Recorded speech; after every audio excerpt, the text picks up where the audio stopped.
Hey, it's Whitney from EcoVeganGal.com, and as you can see today I am joined by a special guest, Jason Wrobel. I'm going to introduce him in just a moment, just in case you're not familiar with him. But before we get to that, I want to explain how these live hangouts work.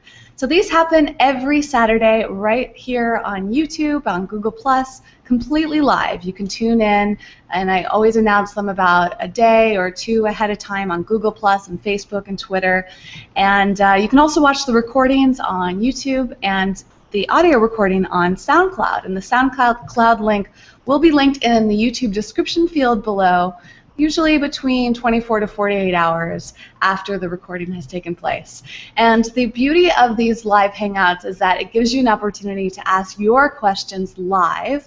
Plus, I take questions that I've been asked over time and add them in. And today we have a great queue of questions on nutrition, on emotional well-being, on cats, on tattoos and piercings. We've got a nice variety of things that Jason will be able to cover very well. And for those of you watching live, here's how to ask your questions. You can ask them anytime. You can write them in anytime. We're just going to address them towards the end of this. Usually the last 15 to 20 minutes are for the live questions, and these run somewhere between an hour to an hour and a half. And you can ask those questions at google.com/+EcoVeganGal. If you're having trouble finding the link, just go to the EcoVeganGal Facebook page or the Twitter page, or in this case, Jason has also posted on his social media. There's a bit.ly link that you can click on. But if you go to the Google Plus page for EcoVeganGal, just click on the live Q&A link with Jason Wrobel today. And there's a little Q&A section. And the great thing is you can use this on your computer, you can use this on your mobile devices, whatever is convenient for you to ask. Type it in anytime and we'll get to it at the end, or you can wait to the end and ask them live. It doesn't really matter how you want to do it. We also have a cool way to ask questions for future Q&A. You can do that through a great feature called SpeakPipe.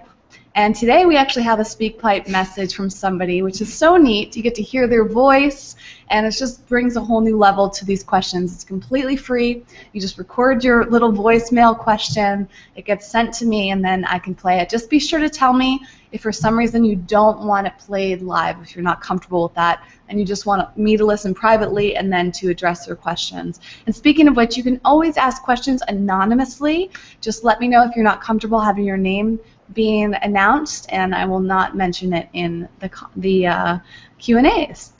Let's see what else we have here. Oh, of course, importantly, if you're watching or listening to the recordings, there are timestamps that allow you to jump forward. So these are lengthy Q&A videos and audio recordings. So if you just want to listen to a certain part of them, you can always just click down below in the description field. On YouTube, it will jump you right to the section, and on SoundCloud, you can just scroll through the particular section that you want to listen to. So it's nice that you have that option. And anything that we mentioned today, any web links, any products, books, videos, those will also be listed in the description field, so you can check them out, you can buy them, watch them, look at them. Anything we mention will be there for you for a great resource. All right, so we're going to get started. I would like Jason to announce himself, and then we're going to do a little talk about a food company, and Jason's going to try some things on camera. I didn't know that until this moment. Yeah, I mean, it's a surprise, right? I love that you just did that, by the way. Yeah. I love that. Here I had one expectation, and now I'm going to be eating stuff on camera. That's great. Except sadly, I just realized I left part of it at home. But the part that is crucial for you is here for you to try out. Okay. So, but I'm going to go grab it. Okay. I would like you to announce yourself, who you are, what you do, and how people can find you. Would you grab my phone too while you're? Where's your phone? It's in the bedroom charging. Why do you need your phone? Because there's something on there I want to share with everybody. Okay. There's a very pertinent link that I want to share with you guys for some of the questions. So while Whitney's grabbing whatever food she's going to be shoving in my mouth later, I have no idea. I want to introduce myself. My name is Jason Wrobel. I'm a vegan and raw food chef. I've been doing that professionally for almost 9 years now. I have a great YouTube channel called The J. Rowe Show, which has well over 200 now recipes on breakfasts and desserts and drinks and entrees and all kinds of great delicious vegan recipes that you can learn to make at home. I was also the host of How to Live to 100 on Cooking Channel. It was the first primetime vegan cooking series in history. which actually just ended in late July. So I'm looking for a new TV show. I don't know who's watching, but I'm available as a host. And that was an amazing experience. So my mission is really just to make plant-based food as fun, entertaining, educational, and easily accessible as possible. So that's what I do. That's me in a nutshell. Actually, that's me in a nutshell, a pistachio shell. Did you want to share your link now or later? Oh, no, it's relevant to some of the questions. Oh, okay. Yeah. So, one thing about Jason is that, well, I should say one thing about me that a lot of people don't know is that, what am I going to say here? I'm actually really sensitive to almonds. And so since Jason and I spend a lot of time together, and it's usually food related, when we spend time together, it's like making food or eating food or going to events and things like that. I usually will pass on any almond-related products to him. And there's a lot out there. There's a lot of really great plant-based food options that contain almonds, which is a bummer. And I have a lot of sinus reactions to almonds, and it's too uncomfortable for me to eat them. And Jason loves it because he just gets to eat all of the products. And today I have this great line that I wanted to tell you guys about, and Jason gets to try it right on camera, although he already has tried some of these before, and we can attest to how great these are. So today... Oh, yeah. Let me grab that before the cats are eating it. I forgot to bring, they sent me more than this, and I forgot to bring the products that I can actually eat, so I guess I'll have to talk about them later. But this company is called Sunbiotics, and it's actually a part of a brand called Windy City Organics. And they make these really great almond snacks. And they're so good that I'm willing to try a little bit, so I'll just have like a bite. A half of one? Yes. Okay. So let me show you what we have today, because you haven't tried all these. These other flavors. Yeah, there's 4 flavors. So we both saw this, I don't know, like a year ago or something, maybe a little bit less. And I thought this was a really cool product. These are truffle almonds. They're organic, raw, gluten-free. And sprouted. And yeah, sprouted, right? And they have probiotics in them, and we'll talk about that in a moment. But this truffle flavor, Jason and I are both huge fans of truffle oil, truffle salt. So I actually brought these back from Massachusetts when I first saw these, and now they're starting to pop up in places in California and online. And I'm going to have a link down below for you to check them out as well. So these are really wonderful. Then there's an original flavor. Have you ever tried these? Mm-mm. Okay, well. Right now? Yeah, go ahead. Okay. A light and crispy super snack, probiotic enhanced, mineral infused. Even their packaging is really fun. Yes. Right? I just like it. Okay, so here we go. As difficult as it may be, I am the official almond taste tester on the EVG channel. So here we go. I know. We need to do this more often because there's a lot of almond products. And the cool thing is they kind of smell a little bit tangy too. You can kind of almost like a yogurty. Ish. It's a little bit kind of tangy. There's a tanginess. So for some reason, probiotics tend to have like a yogurt flavor. Well, because yogurt has probiotics. My nose has suddenly transformed into an almond. I eat so many almonds, my nose has now become an almond. No, these are really good. They're just kind of almonds, right? With a little bit of tang. Actually, there's no salt at all. It's just almonds and the probiotic blend of acidophilus, bifidus, lactus, and longum. So it's straight up sprouted almonds, as basic as you can get, with some nice probiotics. You can taste the probiotics. It's a little bit tangier than a regular raw almond, but I like it. Not as good as a truffle. I mean, truffle is crazy. But if you guys just want something super basic, delicious almond flavor. I approve. I think you've had the cheesy almonds before, right? Oh yeah, I have had those. Okay. So what do these have? Do you want to have this now, or do you want to just try the new ones? Oh, no, I'll have it now. Oh, okay. So these are the sprouted almonds, nutritional yeast, sea salt, and the aforementioned blend of their four probiotic strains. So nutritional yeast, great way to add a cheesy flavor to your recipes. A decent source of B12, although I wouldn't rely on it solely for your B12 sources. We can get into that later. Yeah, we're going to talk about B12 again today. But nutritional yeast is, the smell. Nutritional yeast is so satisfying. I want one of these. I will. Oh, yeah. See, the thing for me, so good, and this might be the case for any of you that might have some sensitivities, is when something's sprouted, especially like a nut, gets rid of the enzyme inhibitors, it's easier for us to digest. So if you have a sensitivity and it's related to your digestive system, sprouted legumes can be great for that, nuts, sprouts in general, grains can be sprouted. So many things can be sprouted, and it's easier for our body to assimilate everything. And I bet the probiotics in here are an extra help for your digestive system. So it also changes the texture. I find that when you soak and then you dehydrate nuts like these have been, you sprout and then dehydrate them. Yeah. They almost have like a snappier, crunchier mouthfeel. Yeah. Like regular almonds, unsoaked raw almonds, almost are, I don't know about soft, but when you do this, when you sprout them and dehydrate them, they're snappy. Yeah. Like the mouthfeel is just so much better. Absolutely. Another thing to mention about Sunbiotics is that they're free of not only dairy, but soy, GMOs, wheat, eggs, maltodextrin, which you'll often find in snacks that have like yeast, flavoring, and salt and all of that. So it's a good thing to look out for. Corn, carriers, artificial flavors, and preservatives. So super clean. Just super solid for anybody, almost anybody, unless you're allergic to nuts. I think these are a really good choice. Now, I don't think you've ever tried this last flavor. It's a brown bag. Did you know they had a chocolate? I love how you're looking on the screen and wait. instead of because you were holding the front of the bag that way, so I was like, wait, So chocolate coated or like chocolate dusted? Well, let's find out. It has cacao powder and coconut sugar on it. You excited about this? Dear Sunbiotics, if one of your representatives are watching this Q&A broadcast, I'll be hitting you up soon for a trough load of chocolate almonds. Ooh. Let's see. Look at them. I don't know how well you guys can see this, but they're very well coated. Very subtle. Nice, though. Not too sweet. It's like they're dusted gently with a little bit of the coconut sugar and a little bit of the cacao powder. Yeah. They're not chocolate coated, Yeah. but it's like they've been dusted. Yeah. I like it, actually. It's really nice. I really like it. Then do you want to try have the truffle now, or do you just want to describe it and save them for later?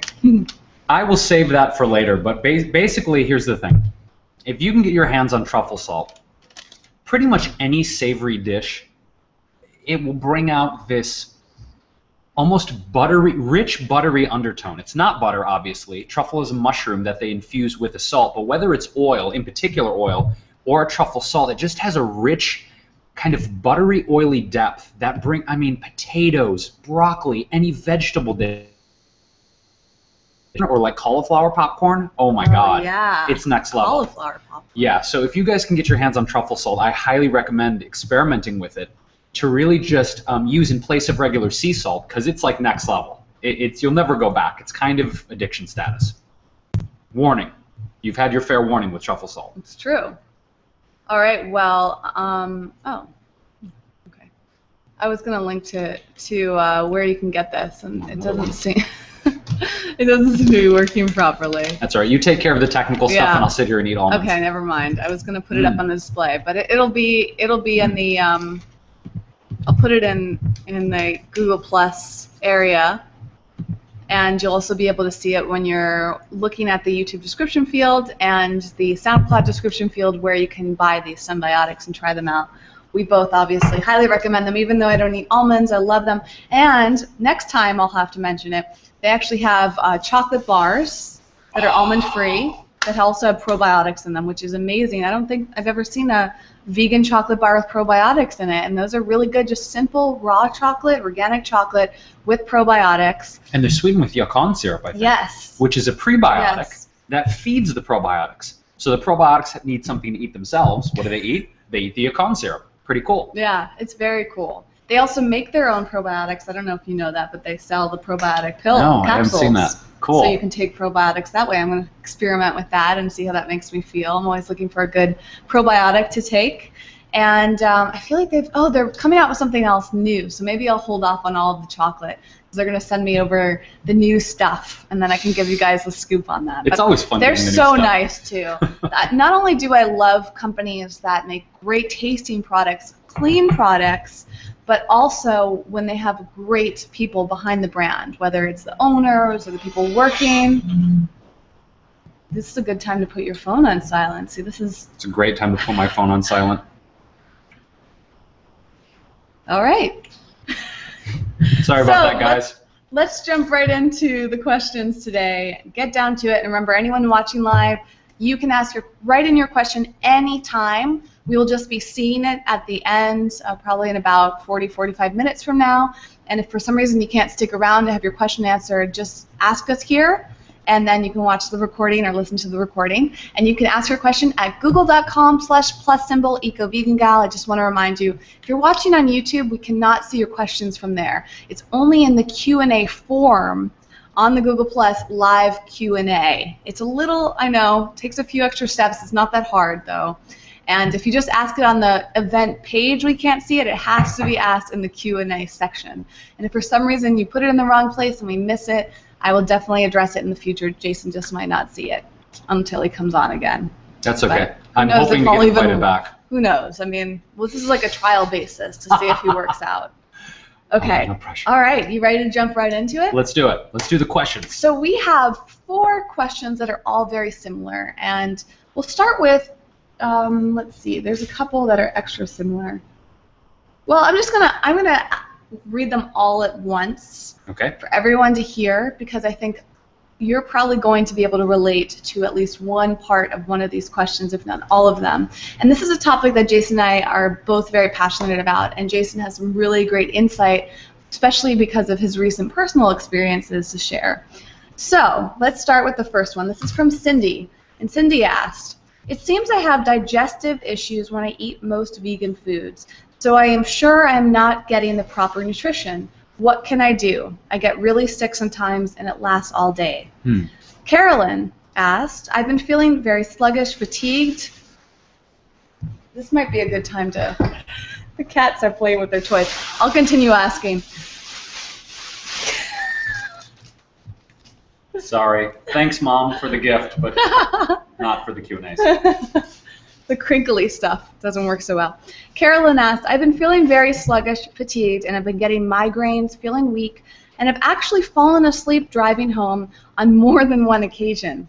I'm trying so hard to eat a whole foods, plant-based diet, but I struggle with eating fruits and greens in their uncooked state.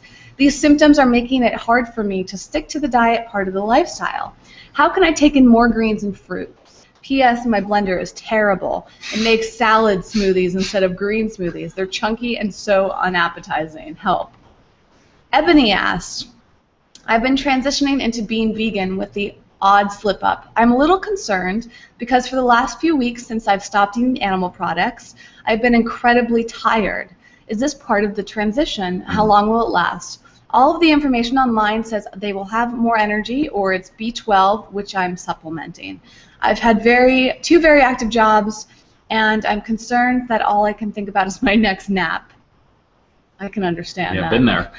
And lastly, Aubrey, she asked, "I've been vegetarian for several years and decided to go vegan about 2 months ago, and I felt great up until recently. I felt lighthearted, weak, and nauseous. My mom thinks it's because of my diet, and I'm starting to think it is too. I looked into it and can't really find anything, but I did find that I need to get more vitamin B12 into my diet, so I'm going to start taking supplements. But I'm not really sure what to do if it does not help. I know someone who was vegan but got sick from it and had to eat meat to save his life, and I really don't want it to come down to that. I love animals so much, and I really want to be able to stay vegan, but I keep getting sick, and it gets in the way of practicing for track and exercising. If you have any tips on how I can improve my health, please get back to me. I really don't want to have to stop being vegan."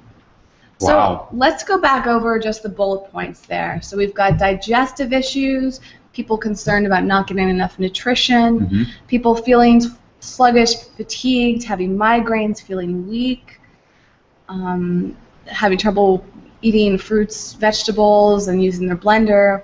And let's see what else. Questions about B12. Yeah, so that all kind of falls in. A lot of people feeling that they're not getting the proper nutrition and not feeling their greatest, but really wanting to stick to the diet. So what comes up for you with these questions? Well, I think they're all related into the sense that, you know, my philosophy is one that honors the concept of bioindividuality. And while veganism is a tremendous lifestyle to add energy, lose weight, give us more clear, mental thoughts, all these great benefits that we've all experienced with veganism, we can't necessarily surmise that every single person who does a vegan lifestyle is going to feel that exact same way. So this is really great because it's showing us a glimpse into the concept of bioindividuality, that these tweaks, these adjustments that each person needs to make to feel their optimum, right? That's what we're talking about. So, as a reflection, and I'll get into each one as we go, but I've been vegan for over 16 years now. And I recently got the results of blood work and the urinalysis that I did for my first time ever as being a vegan. I think the last time I got my blood work done was in the 90s prior to being a vegan. So this is the first time in 16 years of veganism that I've had my entire panels. And when I say panels, that means you go to a medical doctor. In this case, I found a holistic medical doctor here in Los Angeles. His name, if you guys are in LA, his name is Dr. Alan Green. And just to lead into this, if you guys are looking for a holistic MD, just go on Google, put holistic MD in your city. If you live near or by a major city, chances are there's probably a really good one in your area. There's actually an association that I'll share a little bit later on that I found this doctor. But I went to him, I got my blood work done, I gave him a urine sample, and what he did was he did a full panel assessment. So my hormones, running for heavy metal tests, all of my vitamins, proteins, minerals, all of my amino acids, all of my omega-3, 6, and 9 fatty acids, and the big thing for me I found was all of my neurotransmitters, my brain health. So literally from top to bottom, the paperwork was unbelievable. I mean, I'm still going through it, and I have my notes from him and analyzing and looking at all of these results. And what I found were some really interesting things. So what I found were some things that were kind of shocking, right? So we talk about low energy, we talk about digestion. And for me, one of the things that I've been battling with has been mood swings and bouts of depression. And when I'm feeling these depressed states, as you very well know, we spent so much time together, that it's been hard for me to pull myself out. And there's no real logical reason. It's like you look at life and, wow, everything's great. My life is great, relationships are great, I have so many amazing blessings in my life. Why do I feel so low all the time? And what I was trying to do was basically this approach, which so many people do. I'm going to throw darts at a dartboard blindfolded and hope that maybe it's B12, maybe it's D3, I don't know, maybe it's my testosterone, I don't know. I'm just going to go and spend thousands of dollars on supplements. Or a lot of people think that they just need to eat more of certain food. They're not getting enough protein. And I think that's another reason why some people go back to eating meat and dairy is there's so many nutrition myths out there that we think that we can solve our problems just because we eat meat, or just because we have dairy or something like that. And to me, it's not really about those foods, because ultimately we can get almost all of the same nutrients as somebody eating meat and dairy through the plant-based diet. So I don't think it's an issue of that. If that were the case, then we would all be eating one way or another. And it would just be like a simple solution. Right. But when you come down to bioindividuality, that brings a whole new something more real, not just like this whole myth and this like you said, just general just take a supplement, just take B12. Exactly. It's not that easy. It's not that easy. And Whitney brings up a great point. For each one of you, whatever your health challenge is, right? We've all got them. I don't believe anyone is in absolute perfect health. There's always something we could improve if we go down to the science of it. So going down to the science of it on a molecular and chemical level, by doing something like a blood and urine panel analysis, you get to see in minute detail what you need to increase, what you're getting a lot of, and it's an eye-opener.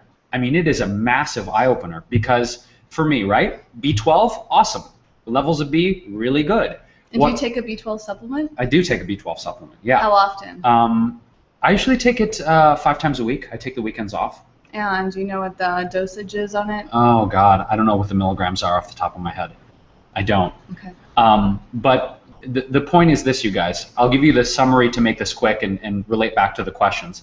I found out that I was deficient in vitamin D3, magnesium, zinc, vitamin C, Big shocker here, omega-3 fatty acids. I eat more hemp than Woody Harrelson. Okay? I eat more hemp and chia and flax. It's going out of style. I pump my body full of omega fatty acids because I know how important they are for brain development, brain health, cellular rejuvenation. Omega-3s, 6s, and 9s are great if you get them in the optimal ratio. But what I found out is it wasn't the amount of omega-3s I was ingesting. He said genetically, because he also looked at my genetics, he said, you're a bad converter. Kind of hurt me. I didn't know I was a bad converter. But here's the deal, right? I didn't know that I was a bad converter. I didn't know until I got the panels and I saw that my body is not assimilating omega-3 fatty acids. Your body. My body was not assimilating. I was ingesting. Despite all of this information you've had over the past 16 years about, oh, just eat this, this, and that food and you'll get plenty of it. It's not about just eating those foods or taking even those supplements. It's how your body responds to the nutrients and the vitamins that you are intaking in your body. Because there's one thing, when you look at a nutrition fact panel, you can go, oh my God, this is loaded with protein, this is loaded with omega-3 fatty acids. Yes. But if your body is not assimilating and utilizing those energy measurements, those nutrients, it doesn't matter. I mean, I'm a perfect example because I was downing tons of omega-3s. My body wasn't converting. And magnesium and zinc and everything you All just those mentioned, things. you eat on a regular basis. Right. So in essence, you guys, what I've done is I'm taking different forms. I am taking supplements now because what he was realizing was my body wasn't breaking down the food sources of those things in a high enough concentration to have those levels at, and they were really low. I mean, some of them were so low, he was like, this is critical. Now, did he ever say that it had anything to do with your diet, your plant-based diet? No. He just said to me, he actually encouraged me to stay vegan. He was like, you eat so clean. You've been doing this for 16 years. Clearly, you're a healthy young guy. You're 37. You look great. You do yoga and exercise. Like he was a real, I guess, cheerleader in saying your lifestyle is great. What we need to do now is just bump things up a little bit. So it's not only adjusting and paying attention to what I'm ingesting, but I did buy supplements. And these are vegan supplements. They're ones that I'm taking that are concentrated D. There's a concentrated B supplement. I'm taking liquid ionic magnesium. These are things that I'm specifically doing. But my point is this, you guys. Rather than guessing and thinking, wow, I have these mood swings and I'm depressed more than I feel I should be. Oh, it might be my testosterone, which I tried for a while. By the way, my testosterone was great. It was never my testosterone. I was guessing. Yes. And rather than guessing and spending inordinate amounts of money and you had an educated guess too. It's not like he just made it up. I mean, no. You were researching it. You were paying attention to, well-known people, and I mean, you were really digging in. 100%. But even though just because you research something online or in a book or you talk to an expert without knowing your blood panels, as you concluded here, you just don't know, and that's where he means with the shot in the dark. If you're just thinking that you can have you're going to be like anyone else, I guess, right? Yeah, one size does not fit all. We can make these general sweeps about nutrition, these generalizations, but when it comes down to it, you guys, for each and every single one of you and us, there are those minute variations in our genetics, where we came from, our lineage. I mean, there's so many factors we don't even really understand yet. We're still studying human physiology. It's still a great unknown. But I'm encouraging you, if you're having these digestive issues, if you're having food allergies, if you're feeling that you might be deficient in something but you don't know for sure, rather than spending your money, say, on all these supplements randomly and experimenting on yourself, I encourage you to do conscientious nutrition experimentation. And when I say that, take the thought, excuse me, almond. Take, for me it was about $1,500. Take that money, get all of your tests done, and you will have a very clear picture as to what you need to add in, what you're doing great on from a nutrition level, right? That's really the only way to get specific. And I know $1,500 may seem like a lot of money, but that won't be the case I've spent for everybody. But I've spent that in supplements, though. Sure. Just trying. But that's not necessarily the case. I mean, that's just my experience. It's going to depend on your insurance. If you have insurance, it's going to depend on what doctor you go to, where you live. Absolutely. Is it holistic? Is it, there's so many different factors. So definitely don't be afraid. I mean, you can get a blood test done at least. Start there for a few $100s. So it's better than the nothing, and you can save up for that in a few weeks if you cut back on certain things. So I think that this point that he's making, and I think it's also important that you could have been eating the standard American diet and might have even been worse off. I mean, if you were eating processed foods, if you were eating factory farm meat and dairy, like, I don't think that it's necessarily diet is the ultimate answer. It's a combination between your genetics and your body makeup, your cellular structure, so many different factors, and then diet can enhance that, but ultimately it comes down to how your body is responding to things.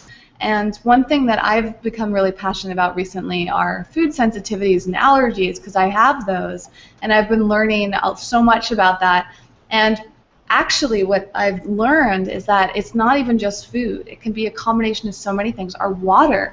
If you're not drinking filtered water, that can greatly affect your entire body, and that might lead to deficiencies. If there's heavy metals in your life, if you're using toxic cleaning products, this is another reason why I'm so passionate about being eco-friendly, is because being clean to the environment is also good to your inner environment.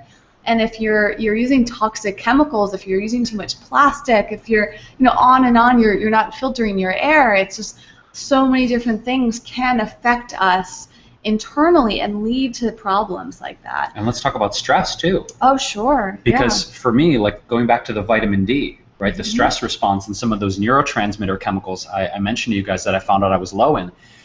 Stress and your emotional state is a big thing to pay attention to as well, because your body's response to increased levels of cortisol, which is your stress hormone, guess how it tries to balance that out? It takes from specific nutrients. Vitamin D is a big one. B vitamins, your B3s, your B6s, it's going to pull from those to try and compensate, because the body's whole job is to try and keep you in a level of homeostasis. That means balance, right? Everything's in balance. Nothing's too acidic, nothing's too crazy alkaline, not too much stress. So I found out that probably some of my deficiencies due to stress. I'm a stress case sometimes. And full circle too. You might feel stressed out because you've had deficiencies, right? Yes, it's exactly. Lead to all of these different things, and so it's all connected. Yeah. So I guess the short answer to this is that there really isn't just one supplement, one food that you should be eating, again, that one size fits all approach. It's really important that you figure out what's going on with yourself, and that's why investing in this test, because you might only need a test like this once or twice in your lifetime to really get clear. Some people recommend that you get a blood test done every few years, but this full panel test that you had is going to offer you so much insight, and he actually recommended that you go back, in 90 days to just see how everything's going? For a checkup, yeah. And is that going to be included in the price, or how does that work? Yeah, he's going to do a follow-up, just the blood work to check on the specific nutrients I was low in. So it's so advanced now that they can actually uptick. So when you do the whole panel test, that price I paid, I mentioned, was $1,500. That was for the whole enchilada. But these doctors in these laboratories now can do specific markers, and so it's less money. So if you guys are suspecting that maybe it's B vitamins, or you want to check your hormone levels or your heavy metals, you can go to a good, reputable, holistic MD, and he'll specify with the laboratory just to check for those things. That's how cool it is. So it's kind of a la carte now. Right. Right, but you're going to get checked out, so the a la carte options, I guess, is he can see anything that you were deficient in, and he's going to just test you the second time. 100%. And now you're taking these high-quality supplements, and you're going to see how much of an effect, and then kind of decipher a long-term plan for how you can sustain this. Exactly. Is there a potential that you might only need to temporarily take certain supplements, and they'll kind of help you get more into balance, or is he recommending you take these for the rest of your life? No, he didn't mention that I'm going to be on these supplements for the rest of my life. I think it's about lifestyle modification, because in my personal opinion, we never want to use anything as a crutch. Use things as boosters, ways to get our bodies back into that state of homeostasis. But I'm not anticipating I'm going to need to take these, nor did he say I would. I think it's just a matter of kind of kickstarting that in my body, and then doing lifestyle modification, less stress, maybe eating different foods, eating higher concentrations of other foods. But this is really just kind of like rocket fuel to get my body, the levels back up. Yeah. Because clearly food was not working, or the food I was eating, my body just wasn't assimilating in the right concentrations. It's really fascinating. Yeah. Well, I think that you're going to keep people up to date on your YouTube channel and your social media. So we can, or maybe we can do a follow-up after that and bring him back on to the Q&A. And if you guys have follow-up questions to this, we can address that in maybe a few months once you've figured things out. Yeah. But I think it's just such an amazing insight, because we're both in this field of being surrounded by people, doctors and specialists, nutritionists, dietitians, all these people, and we keep hearing the same things over and over again. Oh, you're fine, just take B12. Oh, you're fine, just go out in the sun for a few hours, or maybe take a vitamin D, and then just have these foods, just have that foods. And I think that information is really important, but it's not a cure-all. Yes. And when we have people that are thinking that they need to stop being a vegan because they're not feeling their best, who knows what's going on with them? And trying to judge it by just throwing people all this information at people, I don't think is the right thing. I would recommend everybody that asks these questions to really see if they can go to the doctor and at least start somewhere. Yes. And again, I think you'll be amazed how easy you can afford this. Put it on a credit card in the time being. It's something that's definitely worth paying off. There's actually this great credit card that I have called Care Credit, which does interest-free depending on the type of visit that you're going to, the office that you go to, the amount, and you can actually go to see a doctor and not have to pay credit card interest for 6 months. And I'm pretty confident that you can pay off a few $100s, even $1,500 in 6 months, or sometimes it's even 18 months. So look into Care Credit. I'll link that down below. It's really worked well for me with important medical expenses. Yeah. So we want to just quickly go back to, let's see, Carolyn's question here about not having a great blender. What are some of your quick tips on well, I'll mention one thing real quick with blending. I mean, you can actually use almost any blender to make green smoothies. You just might not be adding in enough liquids.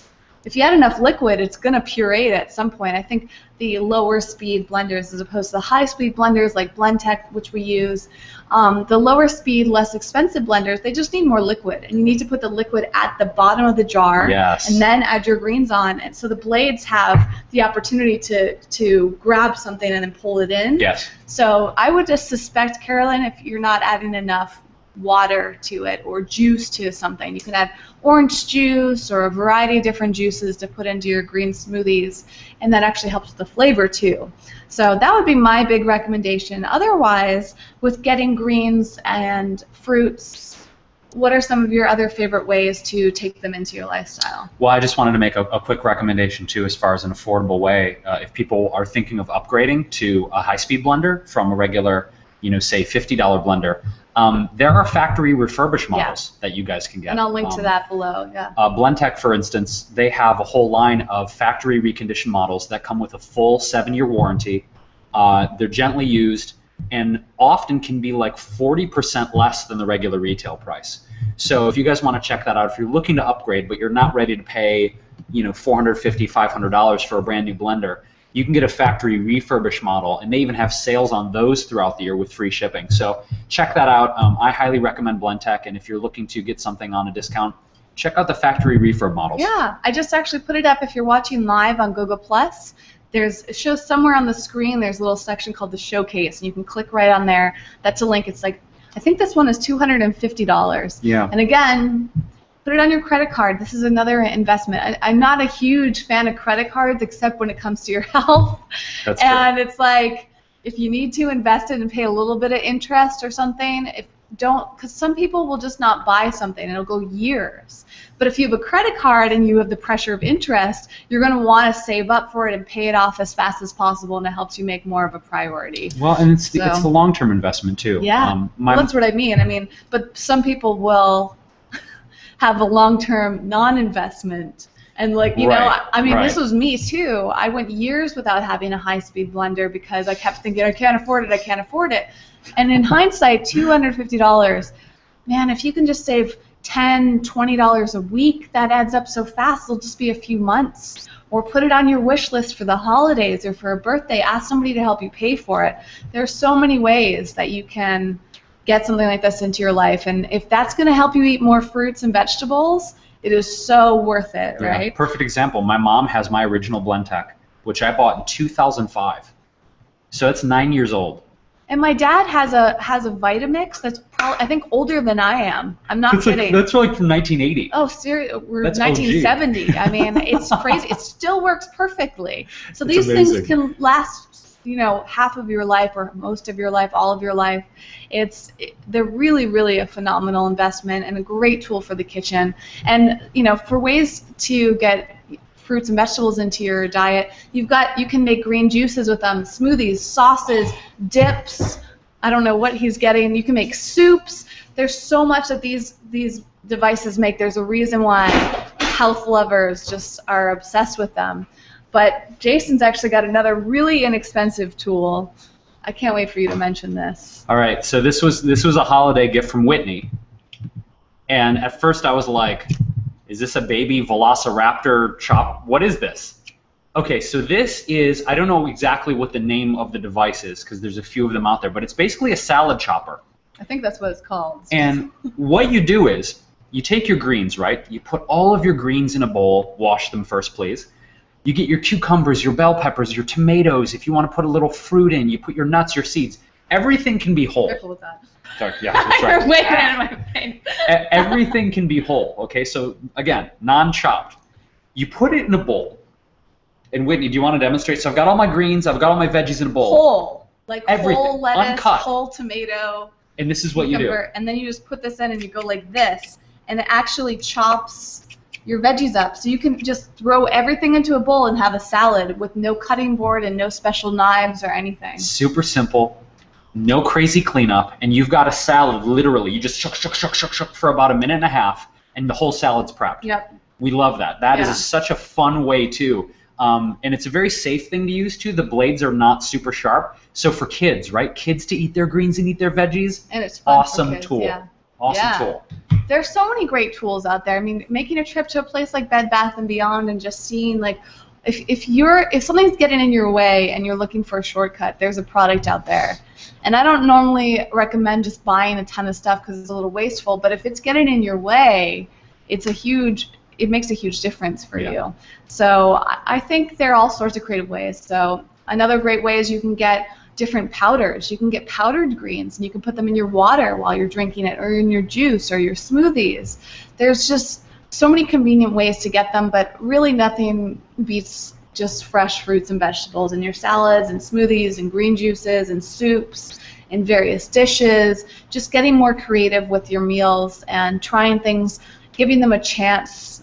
Don't knock them until you've given them a true chance, a few days, a few tries, and just sticking with it, because it definitely supports your healthy lifestyle. For sure. All right, let's transition. We're going to need to move a little faster so we have time to get to the other questions. This next question comes from Kelly, and Jason and I both adore Kelly. She has been a very strong part of the Eco Vegan Gal community and recently Jason's world, and just an amazing person. So Kelly, if you're watching, we both adore you and appreciate you so much. And she asked, how do you handle when you are truly down due to something in your personal life, such as a relationship? And is it affecting your work life? I'm sure that this has happened to everyone, so what steps do you take to make sure you don't stay down?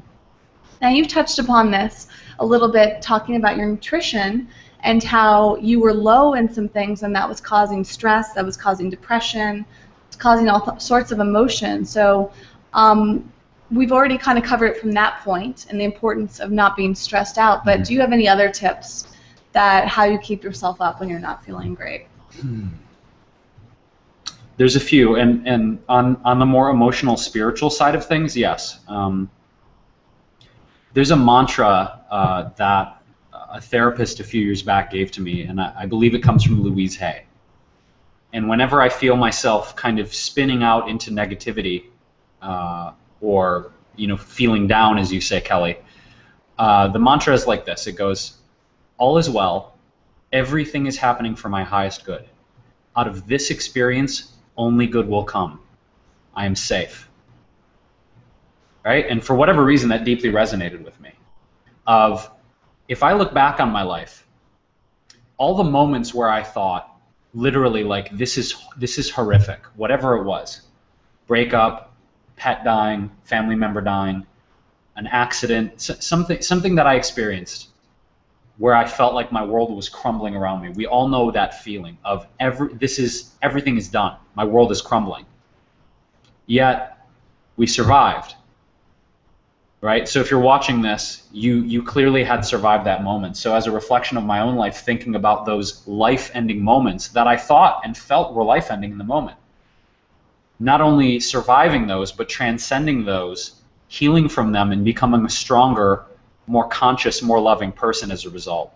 So whatever you're experiencing, Kelly, or whomever else is watching, it's really looking at the reality of life, and that whatever hardship, heartbreak, challenge you're going through, not only will you survive it, you're going to evolve, and you're going to take those lessons, and you're going to integrate them in your life. You can choose to take them. You can choose to. Some people just block it out, and they choose to get really negative, and they choose to look at it from a pessimistic point of view, as opposed to how can I use this as fuel. True. I think that is really what you're getting at here, is choosing that perspective to get something out of it, as opposed to just use it as fuel to be upset and use it as fuel to be negative. And this, again, can apply to anything horrific that we go through. And when we see some of the most inspirational stories of people that have come through incredibly hard things, you know, people make their way through it somehow. And it's an emotional decision, it's a mental decision. It is something that you're saying, this is my life. I only have one life, so I have to just do something about it. Or, I mean, this is something that I go through as well, is just saying, I'm going to sit with this emotion and not judge it. I think a lot of us put so much pressure on ourselves to get out of it, to feel better.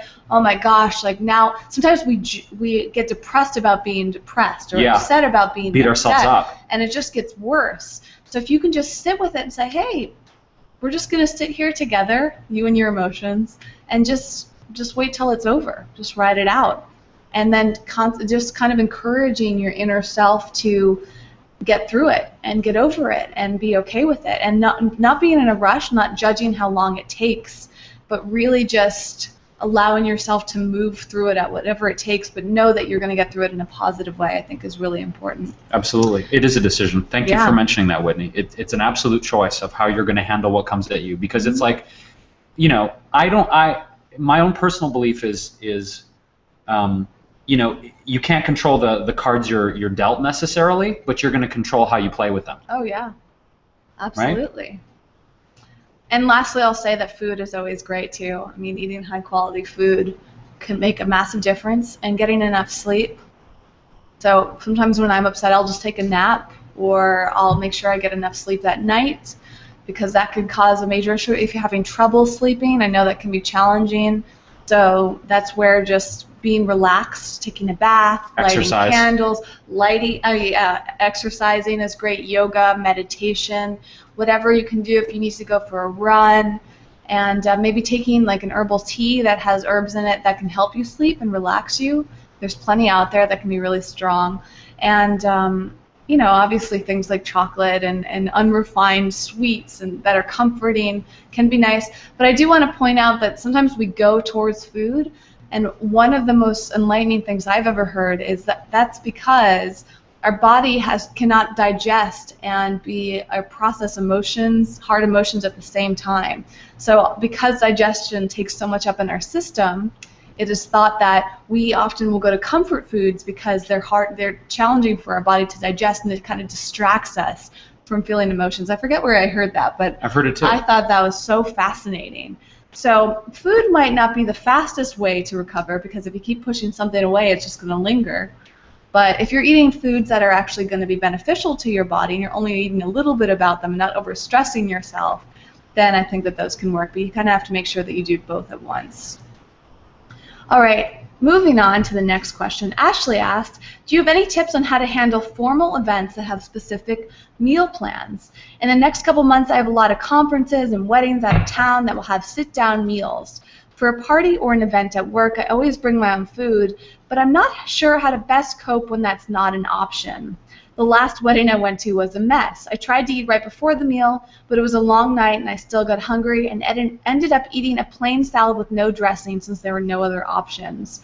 Then there were also the added pain of explaining to everyone at the table why I was not taking part of the meal. I love being a vegan, but I hate feeling the stress of dealing with it when these events pop up. Any advice?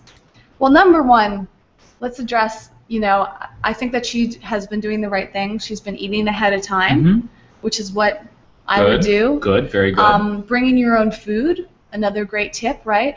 If possible, especially as a woman, we have to carry around a purse, so you probably could bring a food bar, some trail mix, some kale chips, like whatever else you can fit into a small purse. You probably can get away with that. But the number one thing I would say is to just kindly ask ahead of time if they have those options. I know it can feel awkward, but you have to decide what's worse. You want to feel uncomfortable about asking, or do you want to feel uncomfortable because you're really hungry and you're not able to participate? If someone's inviting you to an event, they want you to be involved. They want you there. They care about you. So they should care enough to accommodate your diet. And just simply asking, there's no harm in it. Just say, hey, no big deal, but if you could have one meat and dairy-free option from you, that'd be great. If you have a vinaigrette that you can bring, simple as that. I mean, salads are phenomenal. You have a big salad and just pour a nice vinaigrette on it, or even some citrus-flavored dressing that's oil-free, or adding like some protein on it. Maybe they can just have some plain legumes like beans for you. Just ask them for simple things, or nuts even. If they can have some nuts around that you can sprinkle on a salad or something to help boost it so that you're getting more out of it. Otherwise, I would just say eat a lot of salad. Honestly, if you eat a huge bowl of salad, your body, it might take you a little while, and it might not be as delicious as if it had all these toppings on it, but eating lots of vegetables and or fruit, you're going to feel full and satisfied, and that'll last at least a few hours to get you through the event. I would specifically ask to be in contact with the chef. I've done this many times, whether it's weddings, whether it's conferences, events. I mean, I could go back to even college when I was first vegan. You get a hold of the chef, or you have someone who can get in contact with the chef. I found more often than not, the head chefs who are actually doing these events are curious and they relish the challenge. I've never had a chef the entire time I've been vegan to request a special meal at an event or a wedding go like, I'm not doing it, or at least I didn't know. I've actually had chefs be like, this was really interesting and challenging, and they would specifically make me a meal. I mean, one wedding I went to in Florida like 7 years ago, I didn't know the person that well. The chef ended up making me this amazing vegan gluten-free lasagna. And everyone at the table, this also happens, by the way, they'll see the special meal that the chef made you, the vegan meal, and they'll do this like, what's that? And that looks really, I should have got that. I should have got that. I've heard so many times at these events when they see the vegan meal that the chef or the culinary staff had prepared for you. So don't be afraid to ask. If you can, ask for the head chef's email and just email them directly. More often than not, or in my experience, every single time they've been like, cool, I'm ready for the challenge. And they'll deliver you something really cool that other people at the table are actually envious of. Yeah. So just ask. Yeah, and at the end of the day, we've all been there where you go to a wedding or a big event and there's nothing to eat. I think a lot of times I just assume that there's not going to be a lot for me to eat, and that's why I'll have like a really big meal, or I'll plan to eat right afterwards. I'll sneak something in my purse, put something in your car too. You can always excuse yourself and just go to the car and grab something if it's too big to bring in. I mean, people probably aren't going to judge you at those things. I mean, there's so many creative ways. Put something in the refrigerator when you first get there. Mention to the chef, if you didn't have a chance to talk to them ahead of time, just say, hey, I brought this salad, can I put it in the fridge till we eat and then have it? I mean, there's so many different ways to work it. But I would say as a last resort, just drink lots of water. Your body is capable of getting through days without eating, or even longer. I forget, how long is it that we can last? Is it that like 30 days we can last without eating, and then as long as we're drinking water? Yeah, I mean, I've heard of people doing 3-week-long water fasts, so... You can make it through a 6-hour event by drinking plenty of water and just relaxing. And being focused. Thinking about it. I know it's hard, but it's just a mental challenge at the end of the day, and just knowing that you're going to be fine and you'll get through it. There's always a way. So there's a lot of different options. You have to experiment with what works best for you, and you'll find a way to deal with that from a non-stressful way. In the 11 years that I've been vegan, I've definitely had my challenges, but they've never been that horrible. Mm-hmm. It's usually like at a wedding you get roasted vegetables. With couscous. Yeah. And if you're gluten-free, it's roasted vegetables. You know, it's like, okay, this is what I'm having. But I've learned I always have a plan. When I go to pretty much any event, I always have a plan, and that's really helpful. All right, moving on. You might want to grab one of these guys down there. Not that. Well, oh, they're both passed out. No, don't. That's. Oh, they're sleeping. They don't want to. I have to point the camera at these adorable cats because it relates to this next question. There's a hot day out, and so they're lounging over there. One of them's lounging on top of the trash can. How insanely cute is that? Oh my gosh. They are so cute. So this next question comes from Chelsea. Chelsea says, I have 2 adorable cats who unfortunately throw up on occasion. What can I use to clean the carpet after throw up? I know spot shot isn't great, but I'm at a loss for what else to do. So natural ways to clean up after our companion animals. Have you experienced this? So the one brand that I really love that you can find it online or at natural pet food stores is Nature's Miracle. Nature's Miracle is a blend of specific enzymes that will help to lift the odor and the stain out of your carpet. That one's been around for decades. I thankfully do not have that issue with my cats. So far. But Nature's Miracle, something that is naturally based, something that is not full of synthetic or toxic chemicals, something that has the enzymes in it, though, because the enzymes are really what go in and penetrate and kind of lift up the stain and the smell. But that's the brand that I know that I've used in the past, and it's really good. I think in the Q&A with Ron and Lisa, they actually mentioned a product. So if I don't have the opportunity to put it in the description, you can go back to that Q&A. I'll link to the video, and I'll try to find the product and put it down there for you. I'm almost positive that they recommended something good for that. But you could use so much. You could use a natural laundry detergent. Just put a little drop on, rub it out with a sponge or something. Dr. Bronner's. Dr. Bronner's can work, Dr. Bronner's. Just Castile soap. That's right. And I also am a huge fan of earth-friendly products. They have spot treatments that you can rub in for your. They could be for your clothing or for the carpets and stuff. Just look in your natural section at a natural market and see what non-toxic products are there. There's a variety of different things that'll help, and throw up is just like anything else that might land on your carpet. If it's going to stain, just finding a natural stain remover, and just I would use like a reusable towel, like a bamboo towel, or I would use some sort of rag or something to clean up the actual throw up and dispose of it, as opposed to a paper towel. That would be a little bit wasteful. All right. We're getting to our last prepared question, and then we're going to jump into your live questions. So to prep you, you can ask them right now, and then we'll see them in a moment. You want to ask them over at google.com/+EcoVeganGal. Click on the live Q&A event and go to the Q&A section to ask your question. You can also leave comments there. You can add something if you have information above and beyond what we've talked about today. Please let us know. We'll have that conversation in just a moment. So this last question came from Elena, and is actually a SpeakPipe message, so let me pull it up so that we can listen to it.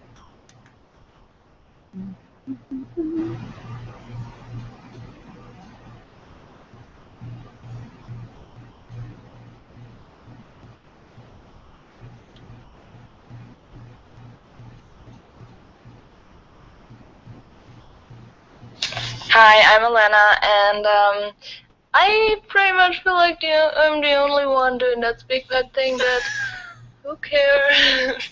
I wanted to know what you think about piercings and tattoos, like if it's bad to put them into your body, or if they're toxic, especially tattoos. Yeah, that's it. I love that. I think I mispronounced her name though. Hi, it's I'm Elena. Elena. That's a really pretty name. And she said at the beginning she thinks that she's the only one that used SpeakPipe. That's not entirely true, but she has left me like maybe 3 or 4 messages, which I love. I love hearing her voice, and I don't think she had said her voice at the beginning. So now I finally get to know who this person is that's been asking all these great questions. And a great reminder to any of you to use this free service to ask your questions. So, are piercings and tattoos toxic to your body? Jason I would know nothing about that. I have no idea what you're referring to. I'm clearly not qualified to answer this question. No. Clearly. Okay, so here's the deal. I started getting tattoos and piercings when I was 21, so 16 years ago, right around the veganism time. Coincidence? I think not. How many tattoos do you have? I think I have 13 at this point. At one point, I had both my ears done. I had my lip done. I had my nose done. So Rebel. Yeah, well. The typical vegan. Typical anarchist vegan. So much to my mother's chagrin, although she accepts it now. Is she watching right now? Susan watching? She probably is. She probably is. Nursing her broken elbow from those street fights in Detroit. Mom, I told you to stop that. Really. As much as you love getting into bar fights downtown, just enough. Back to the subject. Tattoos. So when I started, I didn't really research at all the constituents of what was in the ink, whether ink was vegan. I mean, in the late 90s, I hadn't even considered that vegan option was related to ink and tattoos. As I went on, I started getting vegan tattoos because I realized that, especially the darker black inks, there were things like bone char and pieces of bone and all these ground up animal parts in tattoo ink. So if you are looking for actual certified vegan ink, you can Google vegan tattoo artists. There are usually them in the major cities: New York, San Francisco, Portland is huge. That's where I got a lot of my work done. And even here in LA, there's several vegan tattoo artists. So first of all, you can look for those specific vegan tattoo artists, or you can also research specific ink brands that do make vegan versions and simply request that your tattoo artist get those brands and use them on you. I've had artists, like there's one I'm talking to now to get a new piece who, she's not specifically vegan, but I'll tell you about that later. But she specifically does vegan clients with those vegan inks, right? So all you have to do is research what those brands are and ask. Now, the toxicity question. Yes, certain inks are going to put potentially heavy metals into your body. As I talked about that panel test, I had all my heavy metals tested, so mercury, lead, arsenic, cadmium, all super low. But inks likely, depending on the sourcing, might add some heavy metals into your body. Now here's the one dangerous part. I started getting my tattoos on my chest lasered off. That's really the time when you have to chelate and do some heavy metal therapy.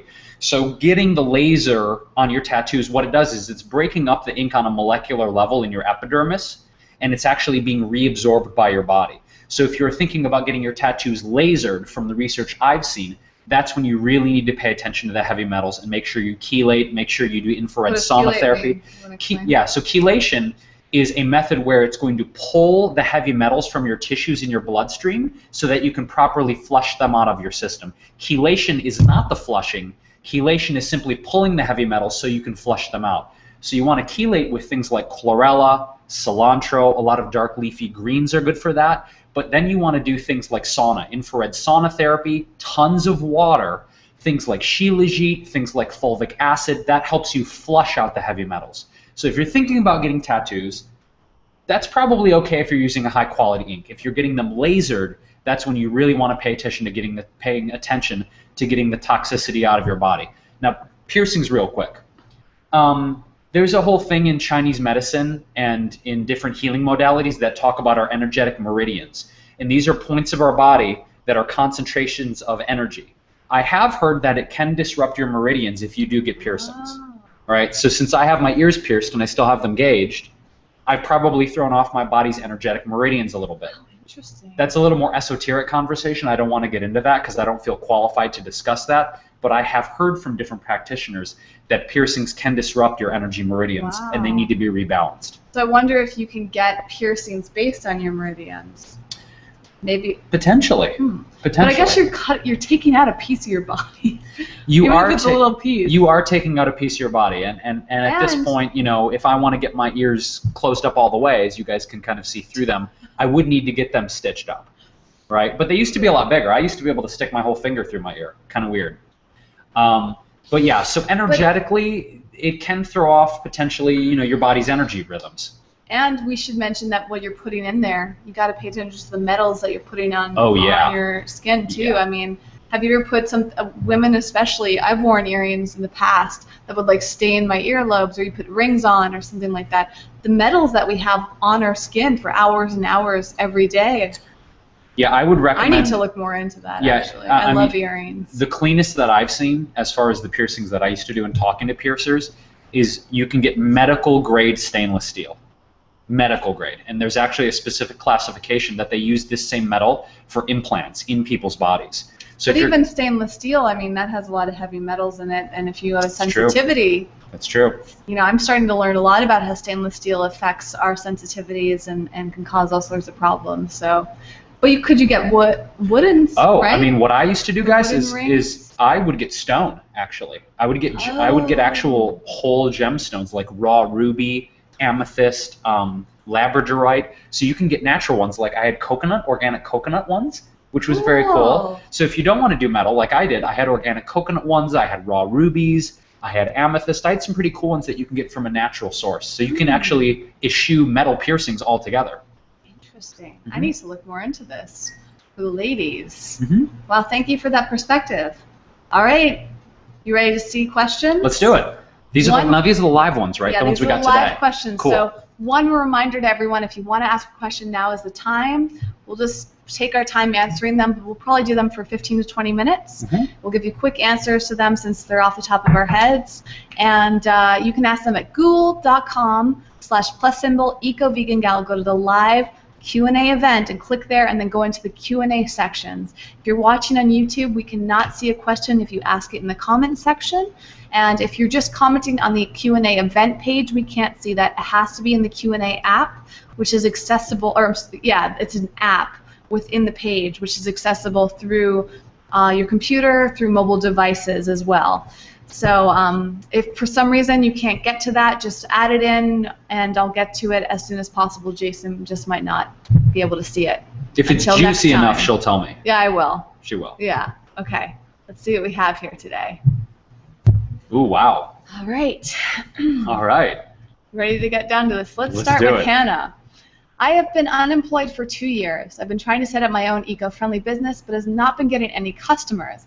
I posted a flyer at my local health food store, and I have some business cards, which I plan to distribute. Any more tips? Well, should we tell them? There's a lot of things we can tell them. But you know what I'm thinking. Oh, yeah. Oh, I do know what you're... Yes, we should. So Whitney and I have been discussing... and we are going to do probably this fall or early winter, depending on timing. We're going to team up and be doing a business building seminar, online webinar, where we're going to be sharing with you guys the things we've learned over the years of being successful entrepreneurs in the eco-friendly and plant-based business worlds, how we built our brands, how we're maintaining them now, and how we've created a sustainable living for ourselves, not having to rely on unemployment, not having to rely on doing the 9-to-5 jobs we used to do, how we transitioned out of the 9-to-5 grind into being entrepreneurs. So we're going to share some of those tips from a brand building perspective, from marketing, from social media, and really empower you, Hannah, and people like you who really want to get off the ground and launch your own entrepreneurial business in the plant-based world. Yeah. So stay tuned on our social media pages, on our websites, our newsletters. Yep. We'll be announcing all of that as soon as we get that together. I'm actually doing a whole webinar about YouTube, which launches in September with Kobe from Vegatorials, and I'll link to that in the description fields below. And that's going to be my first online course. And after that is completed, then Jason and I will start working on this one, and we'll keep you posted. But let's give Hannah one tip each. Okay. So let's see. You got it. I don't know what mine is Well, yet. Hannah, without knowing the specifics of what your eco-friendly business is, being the fact that are you just catering to your local market wherever you live, or is this something that you can offer virtually? That's a big differentiator. But either way, I think social media is the way to go, because I've done what you've done, posting flyers at all the health food stores, all the vegan restaurants, physically handing out business cards or leaving them kind of in that stack near the door. But I can't emphasize more than enough, and I know Whitney will back me on this, having a really solid social media presence, having a basic website or even a landing page to start with that you can design really inexpensively through a WordPress template. Yes. Getting your Facebook page, your Instagram, immersive visual media, you got to go there. So while I applaud your efforts for doing it grassroots in your local community, you got to take it online. Yeah. I agree. I think that's the fastest way, but it all depends on what you're doing. Yeah. And this applies even locally, because if you can distribute this, something that people can post on local social media pages that they can share, even your natural grocers, many people, and kind of, it depends on your customer base too. So if you're looking for anybody like 40 or under, maybe your target, depends on your target range, which is really important to figure out who your ideal customer is. Once you figure that information out, social media may or may not be the right route. So for something that's 40 or 50 plus, they are still going to be on social media likely, but they also might be the type of people that want to have a more of or a more trusting of things that they see physically. Yes. So what I would recommend would be to have an event. And so if you can arrange some sort of event or participate at an event, if you can set up a booth.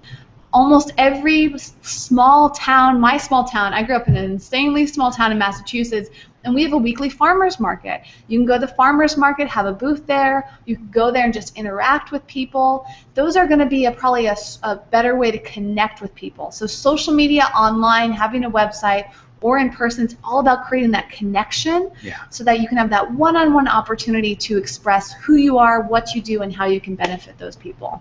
Well said. All right. So again, we're very excited to have this course, and we're developing it still. So keep in touch with us, and we'll be asking you exactly what you want to hear so we can customize this course to you to help people like you, Hannah, who want to grow their business no matter what it is in the natural world.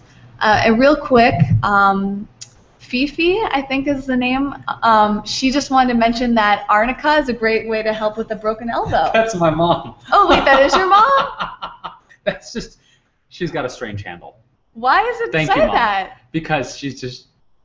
What does that mean? We'll discuss it later. Oh, okay. But that's hi, Mom. Yay. I thought it was somebody giving advice to your mom, but it was actually her mom, his mom, giving advice to herself and anyone else with a broken elbow. Yes. And that's actually amazing. Arnica is incredible for bruises, for any sorts of injuries. If the fact that that's helping her with her broken elbow, that says a lot about the strength of arnica. Yeah, and let's talk about cartilage and bone builders. I talked to my mom real quick. My mom broke her elbow. She slipped and fell. We were kind of like, okay. Fifi broke her elbow. Fifi W. But my mom actually, had a fracture in her elbow last week, and she called me up all nonchalant, like, yeah, I broke my elbow. I'm sorry I didn't call you back. Like, sorry you didn't call me back, but point taken. She's been doing MSM. She's been doing the arnica. I recommended silica to her, and magnesium, which is also a bone builder. So there are things you can supplement with if you do have an injury that's either cartilage or bone related. Again, I'm not a medical doctor, but this is what I've heard from other doctors. You got to supplement, right? If you have an injury, you want to help your body heal as much and as quickly as possible. So kudos, Mom. I'm glad you're taking the arnica. My mom's been vegan and doing mostly raw now for years as well. So eating clean too, I'm sure, is helping the healing process. Almost as long as you, right? Yeah, Mom, I think my mom went vegan like 2 or 3 months after I did. So my mom's been vegan 16 years now too. So, amazing. Yeah. Amazing. Holding it down in Detroit, Mom. Yeah, and she would be a great person to ask too about how she's like going to the natural stores and all of that in a place like Detroit. She'd be a great guest to have on your Q&A. Ooh. Right? I'm just saying, Mom. You'd have a lot of great perspectives. Yeah, you would. Yeah, you would. All right. More on that later. So, Laura, what do you think about the Norwex company? Are you a fan? Do you have any recommendations for a great detergent? I use Ecos with a scoop of earth-friendly Oxo Brite, but it doesn't seem to take out stains. Do you know about Norwex? I've never heard of Norwex. Laura, I've actually never. This is really great. We love this when we have fans and friends of ours turning us on to new brands. We'll definitely research that. I've never heard of the Norwex company. I personally use Ecos right now. And as far as the stain issue, let me show you a pre-treatment enzyme treatment that I use that really helps with stains. I think it's just a matter of experimenting. It also always depends on the stain and the fabric and so many different aspects of it. Luckily, we've got a lot of options. Yeah, so this is something I use. It's a laundry pre-treat. And again, I talk about the enzymes. This is totally plant-based. And it's got essential oils. What's the brand? This is Naturally It's Clean. They could have It's Clean. Maybe done better on the brand name there, guys. But it's made by chemical-free solutions, and this is really awesome. I love this because as soon as I get a stain, I'll just zap it on there. I'll rub it in, and I'll leave it. And then when it comes time to do the laundry, it really helps with stain removal. Now, here's an old school one. Seltzer water, right? Sparkling water or seltzer water. If you guys are out and you get a stain, right? Like say you're at a restaurant, you're out eating, immediately ask your waiter or waitress for seltzer water and rub it right on the stain. That is going to be a great way to kind of head off a stain at the pass. Awesome. That's an old school method for you. And we'll link to Ecos, Earth Friendly Oxo Brite, and Naturally Clean in the description, so all of you can check that out. And okay, so David, my son has allergies. 99% of the time he is fine if he has fruits and vegetables, but if not, he has always reacted. His body seems to be saying no to anything but the natural. His eczema, asthma, had some near misses when he had just whatever in the past. So, David, I'm not sure if this is a question or just a point about how powerful eating naturally can be, and if so, that's amazing that you're able to help heal your son and prevent allergic reactions with him through whole foods. That's really fantastic. And I'm actually going to be doing a review and hopefully bringing on this amazing woman I've been recently introduced to, who wrote this great book about allergies, and it has just opened my mind. The amazing thing about her story is she decided to become an allergy specialist after healing her son naturally from his allergies. When she had her son, within 3 months, he had severe allergies, that some of which were life-threatening or going to deeply impact his quality of life.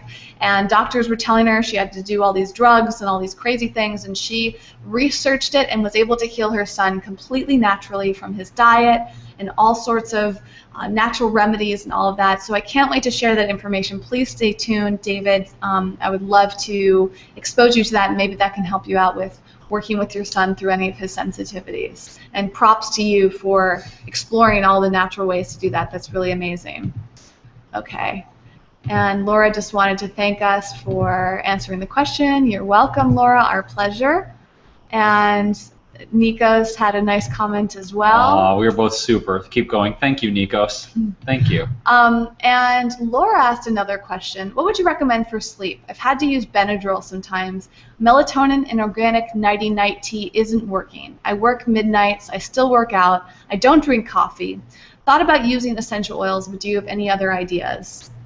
100%. I mean, for me, my body has responded really, really well to flower essences. There's a great company, Bach, B-A-C-H, Remedies, that makes a rescue remedy. They actually have a sleep version. That's been great on the road, actually. Yes. I'll take that on the road when I'm doing speaking appearances, when we've done events, or when we've done road trips or things. You know, for me, it's a little tough when I'm away from my home, and it takes an adjustment period. My body's very sensitive. I think that's one reason why it responds so well. But I would recommend you guys checking out Bach Essence's Rescue Remedy. For me, also on a nutrient level, what my doctor actually just prescribed that I start taking, I mentioned the brain chemicals at the beginning. I was super low in things like serotonin, in epinephrine. 5-HTP is what I'm on now. I'm taking things to increase my level of serotonin, dopamine. I know that GABA, I've heard, is really good for that. I know you can take melatonin. I know that valerian root tea is also supposedly very good for helping more peaceful sleep. But again, if you're really concerned, Laura, about your sleep issues and you want to get to the bottom of it, you might want to go and invest the money and get a test on your brain chemistry to see what's going on, so you can really dial in the specificity of what chemicals on a brain level you want to increase, right? Because again, you could just kind of guess and trial a bunch of different things. That's fine. But if you're going to do that, I would start with the more benign things first, like the valerian tea, like the rescue remedy. Also, you know, nature has a bunch of great sleep remedies. Cherries, almonds, and bananas are all awesome because they help release more tryptophan and serotonin in the brain. So dark cherries are one of the most potent things you can take to help you sleep from a natural source. Yeah. And, you know, I think the you know, sleep is one of our most natural functions, and we should be able to just naturally sleep. So we have to start examining our lifestyles and seeing how that's contributing to it, right? I mean, so many of our health issues are coming from our unhealthy, unnatural lifestyle habits. You know, you work late at night, and I'm sure that's contributing to it. I'm the same way. I actually have the amazing benefit of I can sleep any time of the day and I do. I can stay up all night and sleep during the day. It doesn't bother me. I can fall asleep really fast. So for me, there's something going on with me chemically that allows me to just easily sleep. So I would wonder what's going on for you. A lot of times it's a stimulant. It's not, you're not drinking coffee, but maybe you have some other type of stimulant going on. It could be stress. Stress can keep us up. Worry, anxiety. Maybe there's some other type of stimulant that you're having. Maybe it's too much sugar. There's so many different things to look at, and I think talking to a specialist is really important. Getting your blood work done, having a conversation with somebody that can really help you. And lastly, I would recommend getting blackout shades. Because if you're working odd hours and you're trying to sleep anytime it's light out, our bodies are naturally going to want to stay up when it's light out. So investing in blackout shades can be a great way to get restful sleep. Having some sort of noise stimulator, so white noise is important, or a fan, or an air purifier, all of the above. Those really help me a lot. Having a sleep mask on. You might just have to find a combination and some sort of a routine to put together. But ultimately, I think trying to find how you can shift your lifestyle so it complements your sleeping habits and supports that is probably the best way to start, and figuring out what's going on with your body chemistry and why you might be having trouble sleeping. Okay. Next comes from Debbie. She is a huge fan of Jason and promoter of magnesium. She asked, you mentioned a liquid source a few minutes ago. Please mention that brand name again. Yeah, so there's two that I really like. There's one brand called Mineralife. It's just mineral with I-F-E, Mineralife. They have a whole gamut of really great high-potency liquid mineral and vitamin concentrates. That's one brand. The other is Ojio Sport, O-J-I-O. They have a liquid ionic magnesium. So either Ojio, O-J-I-O, or Mineralife. Those are the two brands that I like. And we'll link to those in the description field below for you to click on. All right. So David just said stress creates acidity. Absolutely. Oh, yeah. Absolutely. It's a lot of people just don't think that this is possible, but when our body's stressed, everybody, any medical expert will agree on this. It causes major stress within our cells. So it can affect us on so many different levels and cause that acidity. Absolutely. It's incredibly dangerous for us to be stressed, so it's very important. David also asked, juicer or a blender? I hate having to clean the juicer. Is a blender easier? I would say yes, a blender is usually something you can throw in the dishwasher. You can rinse out real quick. But there are plenty of juicers out there that are really easy to clean. I've had an Omega juicer for years that I love, and I can clean it in like a minute. I just pull out all the pieces, rinse it, or put it in the dishwasher, and it's ready to go. I think that something that you want to stay away from with a juicer when you're choosing one is like if they have little fine meshy aspects to them. Those you have to like really dig into. A centrifugal style is usually the one that has the mesh. Yeah, I mean, I guess, yeah, that, like the Huron types, but also, you know, we've both been trying out the Green Star juicers, and those have little meshy, those are, what's that, auger?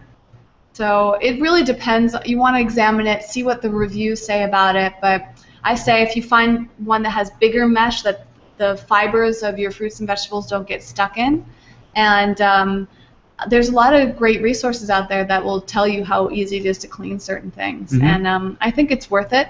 The advantage of a blender, not only is it faster to clean, but it also keeps all the fiber. So a lot of people prefer to do blended juices, as I call them, just adding lots of liquid in, so it's still juice-like, but it retains the fiber. Now here's the deal. If it's between, and I've heard this question so much, should I buy a blender or should I buy a juicer? I can only afford one, or I only want to invest in one. I personally would get the blender, yeah. A, because of the versatility, and two reasons. First, the versatility. You know, smoothies, dips, hummus, puddings, cake. I mean, down the line, you can make pretty much anything in a blender.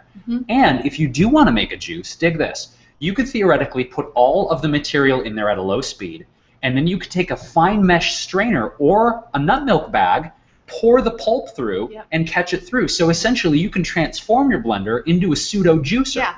And some blenders, I'd go with the blender first. Some blenders have juicer attachments on them yeah. too. So yeah. there's lots of creative ways to work with it. And I agree. I think the blender would be the first purchase. Although I actually got my juicer first, and I've had my juicer for a long time. I wish I had done it the other way around. Okay. I'm not sure about Lynn's question. Would it be too small for certain foods? I'm not sure if that's in relation to somebody else's or if that was about some topic, so please clarify, Lynn, and we'll get to that. And Eduardo asked, what basic seasonings can I use to make my veggies taste yummy? Eduardo, salt. No, I'm kidding, No. Eduardo. I'm teasing you a little bit. Okay. I mentioned the truffle salt earlier, but again, if you have things with high blood pressure, cardiovascular issues, you might want to go low on the sodium tip. But in all seriousness, I mean, things that can add great flavor depending on the style of ethnic dish. I found that recipes, just to bring up the flavor, you add a little bit of a super highly mineralized, high-quality salt. So if you're going to use salt, please use either a clean, like a sea salt or a Himalayan crystal salt, and a very little bit. But I found that even bland recipes, you add a little pinch of salt or a spice, it's going to help bring that out. I don't know what style of cuisine you do, but Garlic powder goes, or garlic granules go in almost any dish. Garlic granules are great. Those are a great option for salt-free because it still gives you lots of flavor. Yes. And garlic just complements almost any dish. And if you can handle the heat, Eduardo, I'm a huge fan of cayenne pepper. Cayenne pepper is great because it's going to boost your metabolism. It's going to help you sweat, hopefully detox a little bit, but it just adds that nice bite. I added cayenne to my smoothie this morning, and it was great, to my green smoothie. It tastes great in juices too, actually. Absolutely. Any sort of pepper, so fresh peppers are great too. Any herbs, dried or fresh. Onion powder, paprika. What else? Cumin. Cumin could be great. Boomin. Yeah. Totally. If you like cumin. Turmeric. I don't like cumin. I freaking love turmeric. But turmeric doesn't add much of a flavor. It does, but it depends on the specialty. Oh, curry. Yep. Curries are great. Curries are awesome. Yep. There's so many options. I say play around, but I would say if you were just to start off, garlic powder, paprika, cumin, cayenne. I'm forgetting thyme is another big one. You could do red pepper flakes. Red pepper flakes, chili powder. Mm-hmm. But having a few seasonings, you can transform dish flavors from what you can make just beans and rice and just add different seasonings. It's going to taste completely different. I love chipotle personally.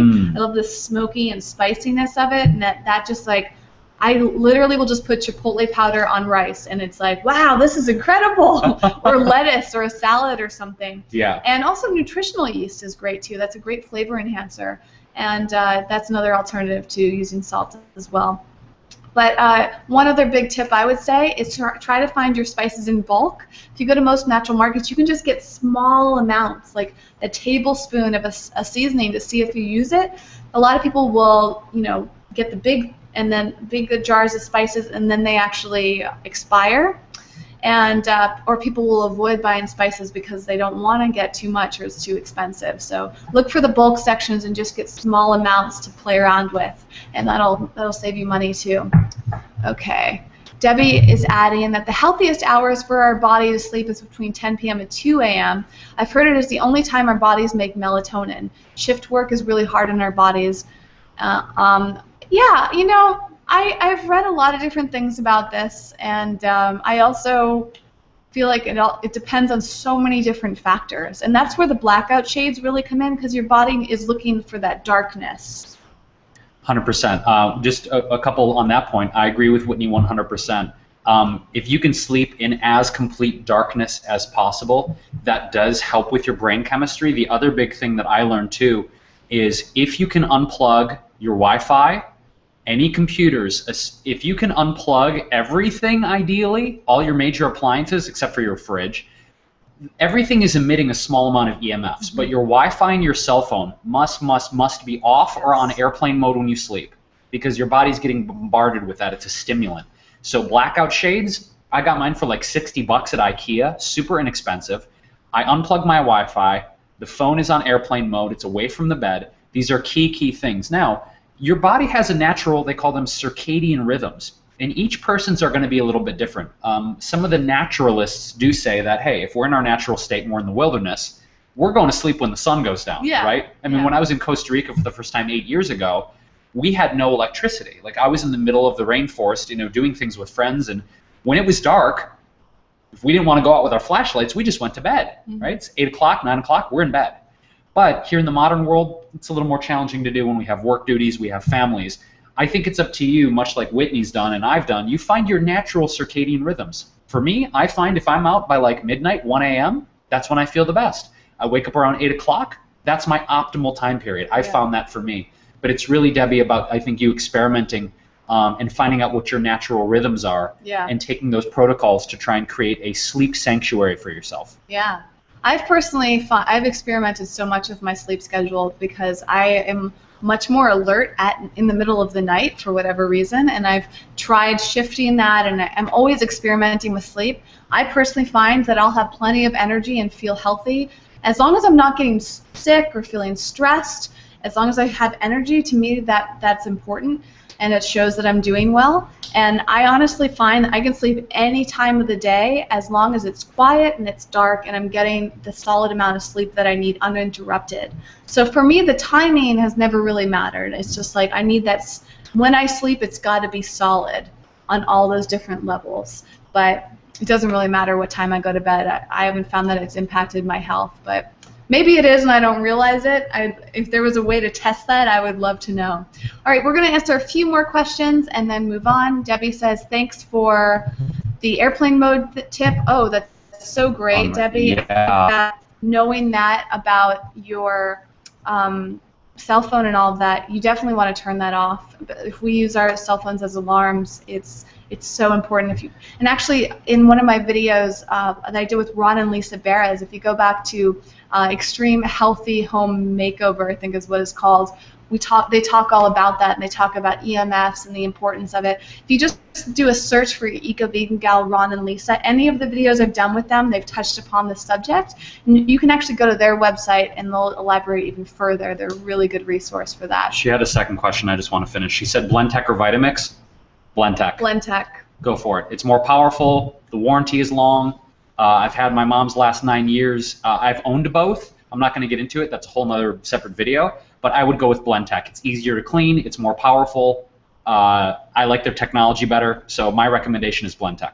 It's a personal choice, and at the end of the day, they're almost exactly the same. They are. You're not going to hate a Vitamix. It's really just whatever you like. Yeah.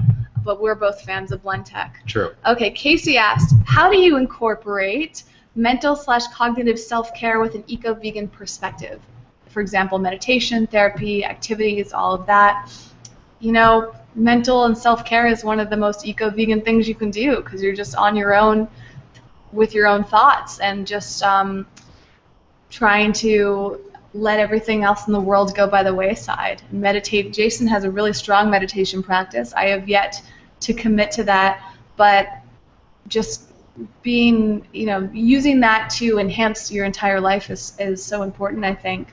Same thing with therapy. I mean, learning more about ourselves is going to help us feel more balanced throughout our whole lives, and it's just so important to stay balanced, to feel good, and this complements everything that we've talked about. So the eating well, the non-toxic living, the natural living that we do, if it's supported by a meditation and therapy and any sort of like outdoor activities, anytime that you can really just get in touch with yourself and balance yourself out, that to me is a thriving life that you're going to achieve. Yeah, I think I've seen it a lot in the vegan world and environmental activists, people who specifically are going out there and they're doing things on the ground floor for animal liberation or ecological awareness, or they're out there trying to change things for the better for others, but they haven't taken the time to work on themselves. And I've seen so many people burn themselves out on a mental and emotional level because they haven't taken the time to nourish themselves. So one thing that I'm very, very adamant about from my own life experience is the more you nourish yourself on all those levels, physical, mental, spiritual, emotional, the more you give to yourself, the more available you're going to be. It's like those parts of yourself that are those natural gifts are going to overflow, and it's going to be easier to give because you're not going to drain yourself. So, I mean, Casey, I'm a big proponent of work on yourself, get to know yourself more, what's optimal for your life, so we can be more loving and present and generous. Because when we don't do that and we focus too much externally, it's too easy to burn ourselves out that way. Yeah. Well said. All right, Gabrielle, it sounds like she came in late and she couldn't find where to submit the comments, but here you are and we see your questions, so I'm glad you made it here. She said, I've battled severe life-altering chronic illness for many years. It got to the point where I thought I would have to drop out of college, only to find that through my natural path that I have a gene mutation that causes me to hold on to heavy metals. My mercury and lead levels were insane, and chelation has been amazing. Wow. How incredible. I would love to hear more about that. That's amazing, Gabrielle. I've never heard of anything like that. This gene issue that causes you to hold on to heavy metals. I think the fact that you're doing chelation is amazing. One of the most effective ways is infrared sauna therapy. I don't know if you're doing chelation through specifically taking it through food sources, but I've had so many people that I've known detox horrifically massive levels of heavy metals, not only through eating the specific foods, but there are places now that are setting up infrared sauna businesses that you don't have to buy one yourself. You can actually go for an hour. Well, I wouldn't recommend going in there for a full hour, but maybe 30 minutes max. And you pay them 10, 15 bucks, and you go in there, you sweat it out, you get the heavy metals out. But I think clean eating along with infrared therapy is going to do wonders for your system. But I'm so glad that you found that chelation has been helping. That's great. And you have a naturopath that's helped you figure that out. So what a great testimonial to really getting to the root of what's going on for you and figure out what you need to do with your specific body. Yeah, so good for you. Thank you for chiming in with that. And you know, if you want to reach out to either of us and tell us more so that we can share that with other people, we'd love to hear that. Okay. Debbie is just saying thank you to everything, and we appreciate you, Debbie, so much. Thank you for your questions and helping us answer that so more people can learn. We're all in this together. Okay, let's see. Username, Majao. Do you have any tips for getting rid of gallbladder stones or things to do to avoid it? I eat a raw vegan diet. Gallbladder is not my specialty. I can't really recommend anything. I've never done a gallbladder flush. A lot of people that I know have done liver and gallbladder flushes. I personally have never done one. I've never had any concerns with gall issues. So I don't really feel qualified to answer that question necessarily. I wish I could help you, Multi-Majao. Yeah. But I've never done that. I've heard of people doing like massive amounts of olive oil before they go to bed, and then they have like these gallstones that come out, almost like these yellow, chunky, weird things. But I don't feel qualified to recommend anything, having never done it personally. Just a few quick tips I found when I just typed in gallbladder prevention, and gallstones you could type in as well. And the WebMD said that a sensible diet is the best way to prevent gallstones. Avoid crash diets or very low intake of calories, less than 800 calories a day. So maybe you're not getting enough calories on your diet. That could be, and that's the danger sometimes with raw food eating, because a lot of people do it to lose weight, or they get into the extremist perspectives and they're not eating enough, or they're eating super low fat or something. You know, really make sure that you're eating a balanced diet and you're getting all the nutrients and calories and fat that you need. Seeking out good sources of fiber, raw fruits and vegetables. Cooked dry beans and peas wouldn't be the case for you, but for other people perhaps. And avoiding eating too much fat. So maybe a raw food and low-fat raw food diet with plenty of calories would be a solid choice. A high-fiber, low-fat diet helps keep bile cholesterol in liquid form. However, don't cut out fats abruptly or eliminate them altogether as too little fat. So that's another thing. Sometimes when you're doing something like 80-10-10, people obsess over how much fat that they're eating. If it's super drastic and you do it overnight, that could cause gallstones, it sounds like. Yeah. Or if you're not eating enough fat. So you got to find that balance. Well, interesting in here, it says things about olive oil as well. Recent studies have shown that moderate consumption of olive oil, 2 tablespoons a day, may actually lower your chances of developing gallstones. An ingredient in olive oil evidently helps reduce cholesterol levels in blood and the gallbladder. So I think we're going back to moderate amounts of really clean plant-based fats, right? So if you're talking about olive oil, another great source of plant-based fats would be avocado or sprouted nuts, right? Things in moderation is what we're talking about. But interesting, lecithin too. Okay, so lecithin is interesting. You find lecithin as a thickener in a lot of raw desserts. If you see raw pies, raw cheesecakes, raw ice cream, usually you'll see it as soy lecithin, right? But you can actually find a non-soy though. You can actually find a non-soy. Raw dishes wouldn't use soy. Some people, they fudge it a little bit. But I was going to say there actually is a more raw, healthier version of that. It's made from sunflower. You can get sunflower lecithin. So, multi-majal, if you're making foods, you could actually try sunflower lecithin as a thickener. And it's also in oatmeal, peanuts, cabbage, and chocolate. Oh, well, raw. And it says, even though most people get plenty of lecithin in their diet, supplements are available as well. So those are a few tips. I would research a little bit more and talk with a doctor for really solid advice for that. But fascinating. I didn't know any of that. So thank you for letting us. And we love you too. Yeah. Thank you. Okay.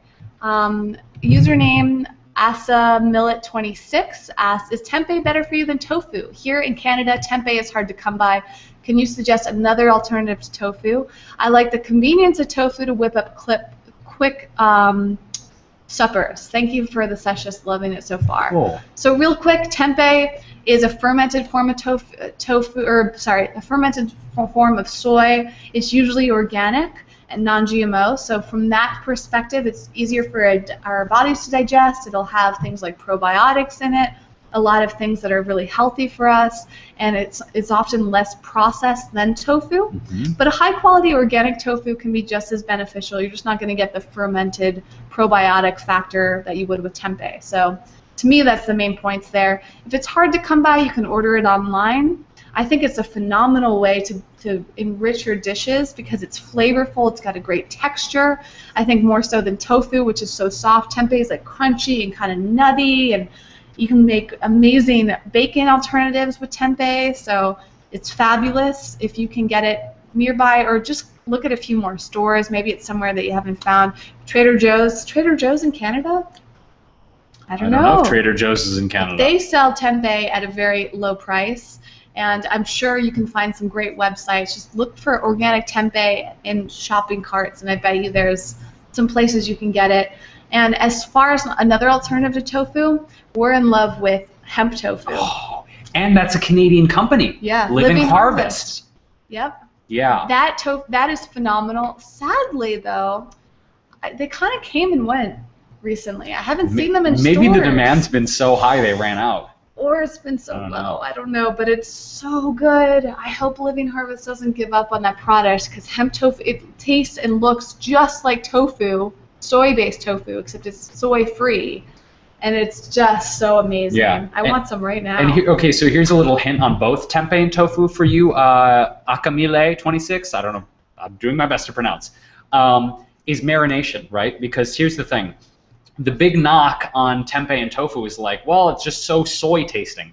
Well, here's the dilly. If you steam tempeh, right, if you take a little steamer basket, you actually steam tempeh first, and then put it in a marinade, like a nice ranch or a vegan barbecue or whatever you're doing with a curry sauce, it's going to really soak up that flavor. With tofu, similarly, you want to make sure you press out all of the water. Instead of using like the giant book trick, that's what I used to do, is wrap it in a towel and put a giant book on top. They actually have a device out there called a Tofu Press. So you can get that. So if you squeeze out all the water, you marinate it, that's really how you're going to absorb all that great flavor. So just a little culinary tip for you there. I'm so hungry right now. I know. So we're going to answer... We're going to have to get lunch after this. Oh, yes. You better believe we're going to... You guys are making us hungry. Stop talking about food. I want hemp tofu so bad right now. Doesn't that sound good? Oh, man. My stomach is like... Wow. Okay. Just a couple more questions because we're on the 2-hour mark, too. Diane asked, do you have any good ideas for easy vegan lunches to pack for kids and yourself when going out for the day? Diane, I don't know if it was you or someone else, but this question has been in the queue, and I have a few other people that I'm bringing on, so I might answer this question multiple times because I think it's a great one. For kids, neither of us have kids. Actually, you know, we did answer this question with Juliana, the plant-based dietitian. That's so right. If you go back to one of the Q&As with her, I'll try to link to that one in the description field. But I believe that she did answer this question. So I would say reference that because she's a mother and a dietitian, so she's a great person to answer. In terms of just for adults going out for the day, anything convenient, I would say. I don't usually eat lunch out and about, but when I do, it's something that's satisfying and not going to fall apart and not going to go bad. I mean, sandwiches can always be great. Wraps, chilies, like a nice bowl of chili. Yes. Soups are easy. These are things like if you are looking at making your life simpler, right, for the kids and yourself. What I really recommend is Sunday seems to be the day that most people have free, or Sunday afternoon, Sunday evening. You prep a big batch of something for the week, whether it's chili, whether it's soup, whether it's like a vegan mock tuna, and you make enough for like 3-4 days, which is how most things last, right? They'll stay fresh for 3-4 days. Or you can freeze it. And then all you have to do is take it, warm it up, or it's already pre-prepped. So take your Sunday afternoon. But that one works so well for kids for school, because where are they going to heat it up? Oh, that's true. But like the sandwich filling or hummus or baba ganoush or different spreads are things really easy. Your own nut butters. These are things that you can just take out. You take them out of the container. You make a sandwich or a wrap out of them. You can even make like a great sprouted nut pate, whatever it is.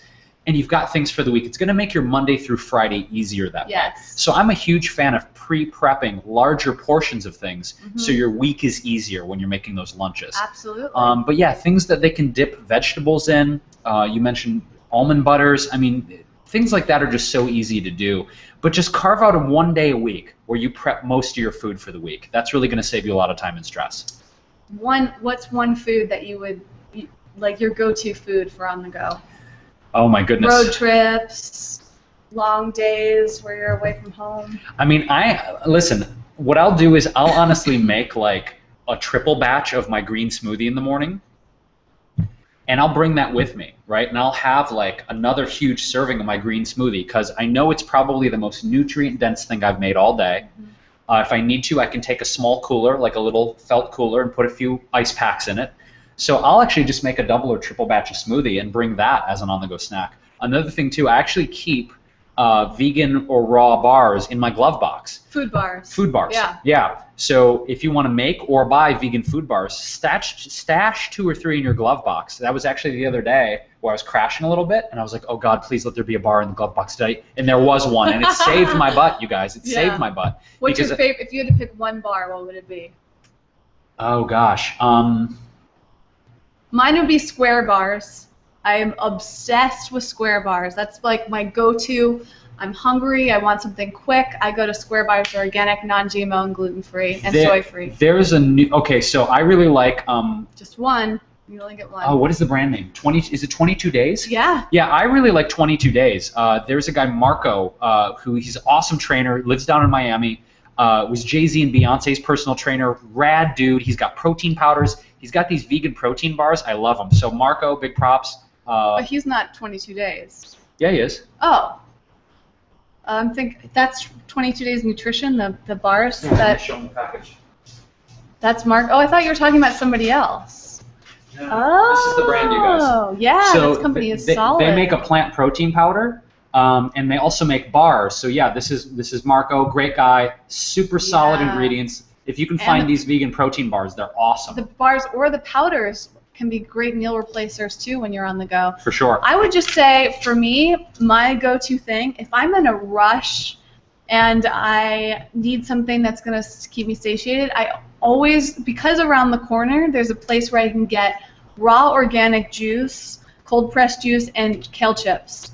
And almost, it's like a default. Like if I literally haven't had a chance to eat and I'm rushing off and my mind's like all over the place, I go and get those 2 things, and I've like got all the nutrients. It's raw. It's just super accessible. It's filling. The kale chips plus the juice. Those are my personal, or the Square bars. But yeah, the Square bars are Square bars and water can. That's all I need for hours and hours. All right, we're going to wrap things up, but there's a few other things coming in. Well, we love all the questions, you guys. You're very passionate. We appreciate your passion. Yes, there's a lot of questions. And I guess you're just going to have to come back because clearly people are watching and asking questions, so we'll definitely have to do this again. Actually, he may be coming on to talk along with another raw chef and addressing more raw foods at the end of August is the plan for that. But real quick for Karen. Karen, I'm not sure if you saw it. Oh, Karen. Hi, Karen. You know Karen? Yeah, she's from Michigan. What's up, Karen? Thanks for submitting your question. Karen, I'm not sure if you saw the part about 15 minutes ago. We were talking about how we're going to be having our online course about running a business and promoting it. If you want to watch the recording, we gave a couple tips for promoting your business, and this applies to anyone running any sort of natural health business. And we'll be giving more tips in that upcoming course, so stay tuned for that. We would love to go more in depth to help you out. Yeah, I think your personal story, just knowing you, Karen, though, focusing on your personal journey is going to be the best way to relate to others, especially in Metro Detroit. I know you're in the Grand Rapids area, and you and I can talk offline on this. But I really think that's the best way, is focusing on your personal journey and using that kind of as the crux of your branding. But we can talk about that offline. Yeah. All right. And just real quick, Gabrielle added, if you have a chance, and this is who was talking about the mutation, look up MTHFR. It looks like it stands for something else, mutation. It's very common and can impact your health in a myriad of ways. And yes, infrared has been great as well. It's been a long process, but well worth it. Awesome. Great. Awesome. All right, so we're going to wrap things up. Thank you, everyone, for watching. We've had a lot of viewers today. We've had a lot of questions. Covered so many different topics. Again, I want to remind you that you can go back if you didn't see the whole thing. It's all going to be recorded for YouTube on the Eco Vegan Gal YouTube page. Jason will share that once it's up, as well as SoundCloud. And Jason will be on again at least one more time, and I would love to have you back to check in on the results of how these supplements and changes in your lifestyle has impacted your low deficiencies there. Yeah. So we'll be definitely covering that. We'll be talking more about our online course, of course. Online course, of course. And in the meantime, you can find so much more information. We are both very active on social media, and the links are on our websites as well as in the description fields. We both have newsletters, so that's a great way to stay in touch and get inspired and informed on a regular basis directly to your email inbox, so please sign up for that. We both have YouTube channels. Eco Vegan Gal's mine, Jason Wrobel TV, right, is yours. So subscribe there. Check them out. We have been doing this for years, so there's a very good chance that we've covered your question or your interest on there. And yeah, we would just love to have you be a part of this. I consider this a community. We're all in this together. Yeah. So on that note, too, if you've watched this and you have more input on something, jump on to YouTube for this video and comment. Feel free to jump in and answer other people's questions, get involved if you have knowledge that you want to share. You teach us as much as we feel like we're teaching and inspiring you. It's all coming around full circle. So you being part of this community and being an active voice is amazing. So we really appreciate it. Give this video a thumbs up if you like it. We would love any comments, what you would like to see in the future. And if you are new to the Q&As, I do them again every Saturday afternoon Pacific time. You can sign up for those through the Google Plus page for Eco Vegan Gal, and also if you just stay up to date on the Eco Vegan Gal Facebook and Twitter pages, you can find out when those are going to be happening. I would love to have you there. You can also submit future questions, so if you're watching the recording and you have a question, the best way for me to see it and keep track of it so that I can get to it is through the bit.ly link that is in the description, and you'll be able to see that very easily in the YouTube description for this video. If you leave a comment, we'll be reading those, but there's always a chance it can slip through the cracks, so the form really helps ensure that your question gets asked. And if it's something I can pass along to Jason, feel free. We're also available if you want to email us or message us. It might take us some time to get to you, but we do receive those, and we love hearing from you. Thank you so much. Do you have any closing words yourself? Oh boy, I just want to thank you guys for your passion and your enthusiasm. So many questions. All of you are so dedicated to learning more about yourselves, and I want to just acknowledge that. So if there's anything that I can do in due time, please send me an email. It's very easy to find me. I'm just jason@jasonwrobel.com. That's also my website. More information and recipes in my newsletter every week, so please sign up for that. And looking forward to coming back again. Thank you for having me, Whitney. Yeah, this is great. Yeah. This is really good. I could feel the energy and the excitement from everybody through the live questions, and it's an amazing way to connect with you and it help evolve everything for all of us. So thank you for being here, and until next Saturday and next time with Jason, I hope you have a great weekend and a great week and are feeling healthy, happy, and everything that you want is working out for you right now, because you can get it. We love you guys. Okay. Bye. Bye.